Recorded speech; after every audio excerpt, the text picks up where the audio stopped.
Check-in video for installing the Intellitronics analog digital dash. Okay, let's see where we're at.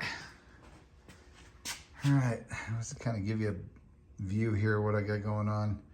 So we'll come in and sit down here. All right, so last video we got the plug in, got the wiring. That's going to go onto the fuel pump or fuel sending unit. We got grounds right there.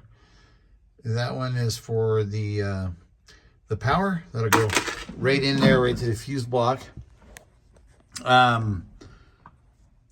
Everything's hooked up here. I got the plug-in and multi-plug. You can kind of see that right there. I did patch in. I don't like using these, but it was the only way that I could see doing it without trimming them back and soldering them. Putting in these 3M connectors. I hate those things. And so I only had to use them twice. One was right there, and one was up there for the light switch. So when you turn the dash on, or the lights, you know, click, click, click, the dash automatically dims. So this is 68 or 69 C10. I put the GPS unit up there. You can kind of see that. And it's up out of the way, and then wired that into the white multi-plug wire on the dash.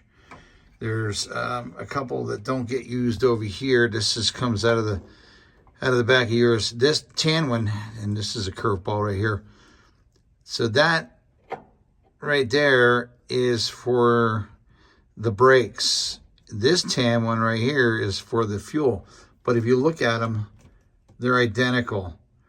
And my wiring harness on my C10 was different than anything that I found online, just because my wiring harness for my factory C10 only had the two big gauges and then the idiot lights in the middle.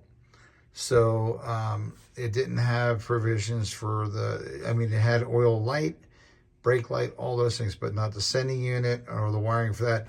And the plug is actually wired differently in the corresponding holes on everything that I've seen online. I did not find anything that was the same as that, and I'll go over that too here in a second. These wires right here, these gray wires, those are your lights that work off of the rheostat for the dimmer right here. You cannot wire that per their instructions, Pertronics instructions.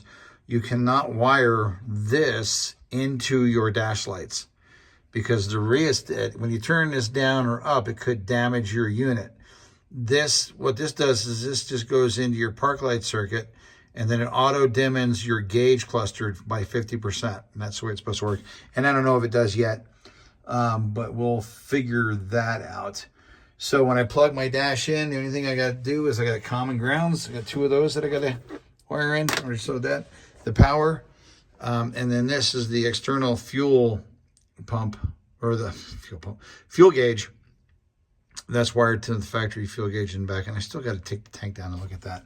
So it'll be easy. Just plug that in, the multi-plug, bang, quick connect right there.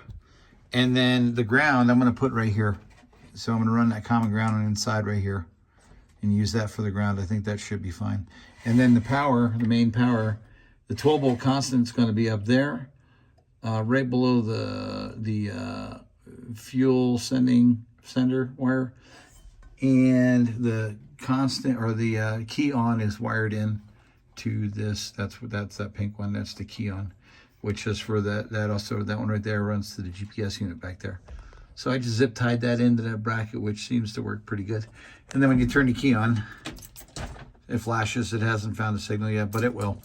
And then, another cool thing is, let me put it up here. I put the GPS sensor up there for the speedo, and I'm hoping that that'll be a good place for it. I can't see it not being. I think that'll be all right. So that's the GPS sending unit for the speedo. I got the sending units in. Got to wire those in. So there's your coolant temp. Your oil pressure sender is down there. The wires are right there. the two common grounds in there. One was common ground for the dash, the other one was common ground for the oil sender, because that one doesn't have a ground. It's a single wire sender. This one does have a ground since it's a dual wire sender. So I just gotta wire those up and then get the dash in. But for anybody else who's got the double gauge cluster, what did I do with it? Where did I put it? Where are you? I think you're inside the truck. Oh yeah, you're right there. So, this plug-in is different than all the ones I've seen online. These are all in a different spot. See that there? So if anybody ever runs into this, this is a C10 with the basic gauge package. So just the speedometer and the gas gauge, and the rest of them are all just lights. So yeah, so basically what I did to figure out where all these were was I just had to run the circuit board, and that's easy. You just figure out where your ends go. There's one right there for the fuel gauge. There's another one for the fuel gauge, and that's the common right there. So yeah, pretty interesting. Let me put some back here. But that's where we're at now. So hopefully I'll have this thing in tonight and see how it works. I put that right there. I'll see how it works, and I will have an update video. Peace out.